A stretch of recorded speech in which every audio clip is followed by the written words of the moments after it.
নমস্কার বন্ধুরা, SM ওয়ার্ল্ডের আরেকটা নতুন পর্বে তোমাদের সবাইকে স্বাগত জানাই। আজ আমি কাঁচা আমের টক ঝাল মিষ্টি আমের রেসিপি শেয়ার করব তোমাদের সাথে। তো প্রথমে আমগুলোকে একটা ডেকচির মতো বেশ খানিকটা জল নিয়ে তাতে 1 চামচ নুন দিয়ে আমগুলোকে ডুবিয়ে দেব। আধ ঘন্টা এইভাবে ডুবিয়ে রাখবো। তাতে কি হবে, আমের যে আটাটা থাকে সেই আটা অনেকের হাতে লেগে গেলে তাতে অ্যালার্জি টাইপের বেরোয়। তো সেটার থেকে বাঁচার জন্য এইভাবে আধ ঘন্টা যদি নুন জলে ভিজিয়ে রাখা যায় তাহলে আমের সেই আটাটা নষ্ট হয়ে যায়। এরপরে আমগুলোকে আমি জল থেকে তুলে নিয়ে দেখো খোসা ছাড়িয়ে নিচ্ছি। পরিষ্কার করে খোসাটা ছাড়িয়ে নেব। এই ক্ষেত্রে আমগুলো যদি একটু আটি বসা হয়, নরম খুব শক্ত আটি না, নরম আটি বসা হয়, সেক্ষেত্রে আচারটা কিন্তু খুব ভালো হয়। আচারটা ভালো হয় মানে আমগুলো ঘেটে যায় না, গোটা গোটাই থাকে, দেখতেও খুব সুন্দর লাগে। দেখতে পাচ্ছ এক্ষেত্রে কিন্তু আমের আটি বসে গেছে, মানে হালকা একটু আটি বসেছে। এইভাবে আমরা লম্বা লম্বা করে কেটে নিচ্ছি আমটা। তোমরা চাইলে এটা চৌকো করেও কাটতে পারো, সেটা তোমাদের ইচ্ছা, তোমাদের যেমন পছন্দ সেইভাবেই তোমরা কেটে নেবে। আমরা এইভাবে লম্বা লম্বা কেটে নিয়েছি। তোমরা নিশ্চয়ই বুঝতে পারছো এটা কিন্তু আমার হাত না, আমার হাজব্যান্ড এটাকে কেটে দিচ্ছে, আমি ক্যামেরা ধরে আছি পেছনে। এরপরে আমি আমগুলোকে লবণ মিশিয়ে দিচ্ছি। এতে লবণ হলুদ দিয়ে ভালো করে আমগুলোর গায়ে সুন্দর করে মাখিয়ে নেব। প্রত্যেকটা আমের গায়ে যেন লবণ আর হলুদ লেগে যায়। তো পরিমাণ মতো আমি হলুদ দিলাম, লবণ দিয়েছি 2 চামচ। যেরকম তোমরা আম নেবে সেই পরিমাণে লবণটা কিন্তু দিতে হবে। ভালোভাবে উল্টে পাল্টে আমগুলোকে নুন আর হলুদ দিয়ে মাখিয়ে নিচ্ছি।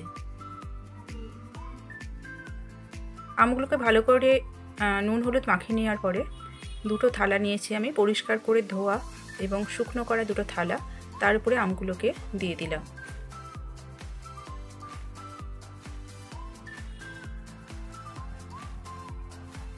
আমগুলোকে ভালো করে থালার উপর ছড়িয়ে ছড়িয়ে দেবো, যাতে প্রত্যেকটা আমের গায়ে রোদ লাগে।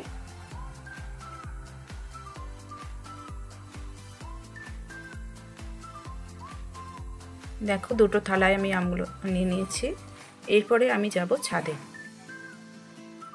ছাদে গিয়ে যেখানে পরিষ্কারভাবে রোদ আসে সেখানে আমের থালা 2টোকে আমি বসিয়ে দেব। এখন আমি চলেছি ছাদের উপরে 2টো থালা নিয়ে।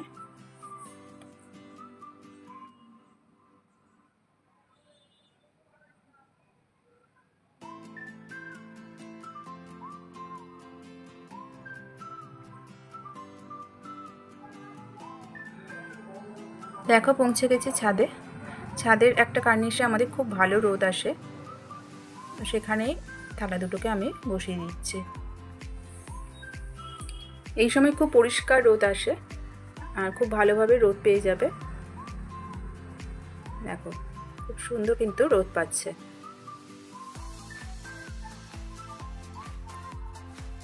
তো ছাদে যখন এত দূর আমি এসেই পড়েছি, আমার ছাদ বাগানটা তোমাদের সাথে একটু শেয়ার করি। দেখো এগুলো হচ্ছে বেগুন গাছ। বেগুন গাছে বেগুন ধরেছে, ছোট ছোট বেশ কয়েকটা বেগুন ধরেছে, আর একটা তো বড়ই হয়ে এসেছে। আর এটা হচ্ছে আমাদের স্ট্রবেরি গাছ। স্ট্রবেরি গাছ বসানো হয়েছে, যদি কোনোদিন ফল হয় অবশ্যই তোমাদের সাথে শেয়ার করব। আর এটা হচ্ছে আমাদের ছাদের কলা গাছ। এটা নিশ্চয়ই তোমরা চেনো, এটা হলো কারি পাতা গাছ। আর এটা হচ্ছে আমি বলি ঝুমঝুমি জবা গাছ। দেখো বেশ কয়েকটা ফুল হয়েছে, এটা জবা ফুল। দেখো আমি কিন্তু একদিন রোদ খাইয়ে নিয়েছি, মানে যেদিন আমি সকালবেলা রোদে দিয়ে এলাম সেদিন রাতেই আমি আচারটাকে বানিয়ে নিচ্ছি। একবার বা একদিন রোদ খাওয়ালেই হবে, বেশি রোদ খাওয়ালে কিন্তু আমগুলো শক্ত হয়ে যায়, তাই আমি একদিন রোদ খাইয়েছি। এরপরে আমি একটা মশলা তৈরি করছি, সেটা হচ্ছে 1 চামচ জিরে, 1 চামচ ধনে, 1 চামচ মৌরি, আর তার সাথে কয়েকটা শুকনো লঙ্কা আমি নিয়ে নিয়েছি। এরপরে এটাকে আমি ড্রাই রোস্ট করে নেব, শুকনো খোলায় ভেজে নেব। ভালো করে বেশ খানিকক্ষণ কিন্তু নাড়াচাড়া করে নিতে হবে, যাতে প্রত্যেকটা মশলা ভালো করে ভাজা ভাজা হয়ে যায়।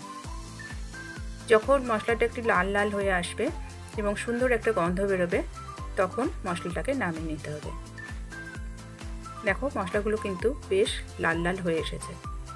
এবার আরও একটু নাড়াচাড়া করব, যাতে আরও ভালো করে ভাজাটা হয়। কিন্তু পুড়িয়ে ফেললে হবে না, সেটা আমাদের একটু খেয়াল রাখতে হবে।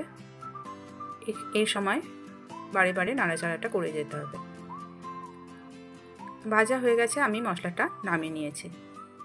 এরপরে একটা কড়াই বসিয়ে দিয়েছি, কড়াইতে বেশ খানিকটা সরষের তেল আমি নিয়ে নিচ্ছি। দিয়ে দিচ্ছি 1 চামচ 5 ফোড়ন। এই সময় তোমরা শুকনো লঙ্কাও ইউজ করতে পারো ফোড়নে, আমি আর দিলাম না, যেহেতু আমি মশলার মধ্যে শুকনো লঙ্কা আগেই দিয়ে দিয়েছি। বেশি ঝাল বানাবো না, তোমরা যদি একটু বেশি ঝাল খাও তো ওই ক্ষেত্রে শুকনো লঙ্কাটা দিয়ে দেবে। 5 ফোড়নটাকেও কিন্তু বেশ একটু লাল লাল করে ভেজে নিতে হবে, যাতে ভালো একটা সুন্দর সেন্ট বেরোয় আর কি, খুব সুন্দর সেন্ট আসে এক্ষেত্রে। তো সেই পর্যন্ত আমাদের 5 ফোড়নটাকে ভেজে নিতে হবে। 5 ফোড়ন ভাজা হয়ে গেছে, এরপরে আমি আমগুলোকে কিন্তু তুলে দিলাম সেই তেলের উপরে।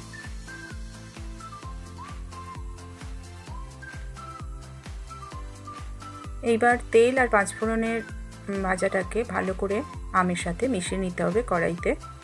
খুব সুন্দর করে মেশানোটা করতে হবে, যাতে প্রত্যেকটা আমের গায়ে তেল আর 5 ফোড়নটা মিশে যায়।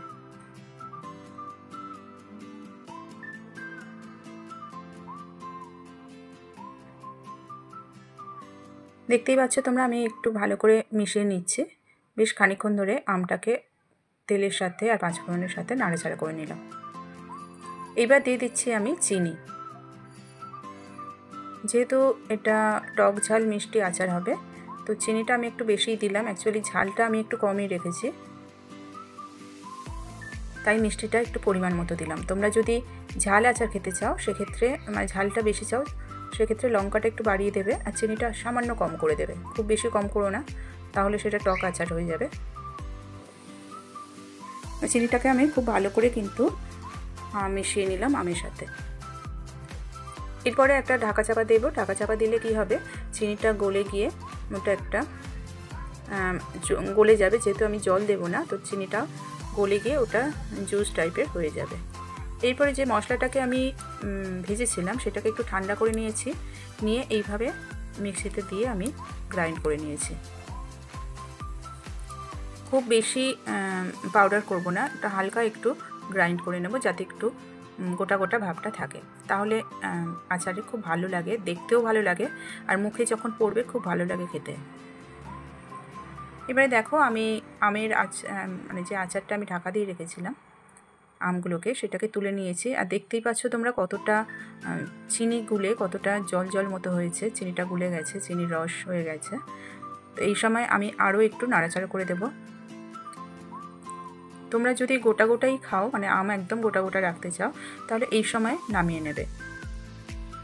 আর না হলে যারা একটু ঘাটা ঘাটা পছন্দ করো, এই ক্ষেত্রে আরও একটু ঢাকা চাপা দিয়ে আরও একটু হতে দিতে হবে, তাতে করে আমগুলো আরও ভালো সিদ্ধ হয়ে যাবে। দেখো কত সুন্দর একটা দেখতে এসেছে, খুব সুন্দর দেখতে লাগছে, আর খেতেও মারাত্মক সুন্দর হয়। দেখো আমি আবার নাড়িয়ে দিচ্ছি। এই সময় তোমরা যদি চিনি ছাড়াও তোমরা যদি গুড় ইউজ করতে চাও, গুড়ও দিতে পারো চিনির বদলে, বা চিনি আর গুড় একসাথে মিশিয়ে ব্যবহার করতে পারো, সেটাও খুব ভালো হয়। কত সুন্দর দেখতে হয়েছে তোমরা দেখো, দারুণ দেখতে হয়েছে কিন্তু। আমি বেশ খানিকক্ষণ ঢাকা চাপা দিয়েছিলাম, আমগুলো খুব ভালো রকম সিদ্ধ হয়ে গেছে।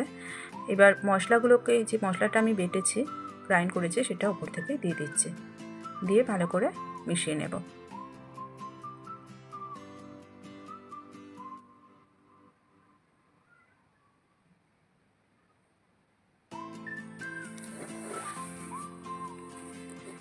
এরপরে একটা কাঁচের বোতল, সেটাকে ভালো করে ধুয়ে পরিষ্কার করে মুছে নিতে হবে, একদম শুকনো করে মুছে নিতে হবে।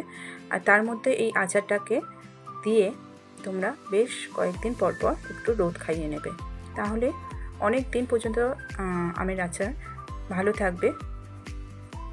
একটুও খারাপ হবে না। আজ তবে এই পর্যন্ত, পরের দিন এসে যাব নতুন কোনো ব্লগ বা রেসিপি নিয়ে। ততক্ষণ তোমরা সবাই ভালো থেকো, সুস্থ থেকো, আনন্দ থেকো আর হাসতে থেকো। বাই।